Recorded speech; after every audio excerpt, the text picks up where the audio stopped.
we have three parts of the brain that controls our behavior and our lifestyle. And if we're able to touch that, then we're able to change our lifestyle back to health and fitness.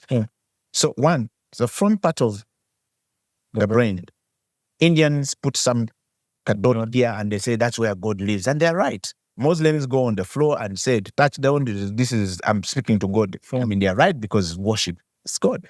Christians don't go the way, but they also anoint the front heads and they say it's rightly so. It's rightly where God lives. They're right. That's where the wisdom part of the human being is. The part that is always highly outreasoned. Now, this middle part of the human being, when we're young, it should be like this.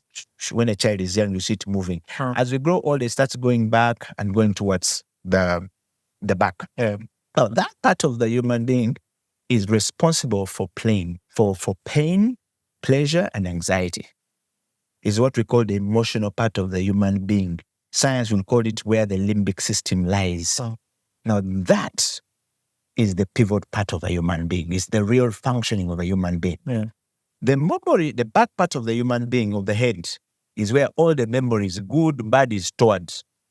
Now, they are very good for our lifestyle because this middle part is responsible for telling us you need food. You're hungry, you need food.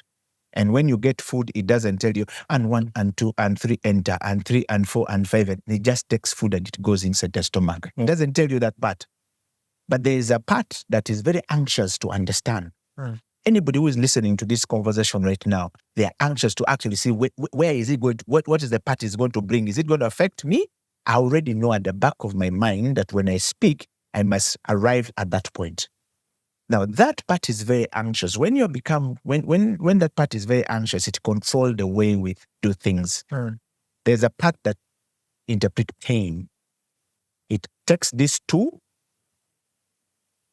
anger, need for food, becoming very anxious, which is information interpretation. It derives from here. Then here it comes and starts to decode. This part here is where pain is processed.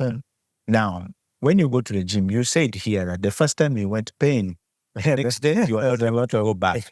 Why? Because pain outreasoned this tooth and said, I am not going back to the gym. Gym is a scam. You had people say it. Now, to change that, you need to have these three parts of the brain to start through the rational part of the brain, which says, Emma, actually, the pain, you didn't do it very well. Please go back again. Do it slowly. This time round, the arm was very painful. The leg was very painful. Emma, please go slow. This time, don't do, if you started with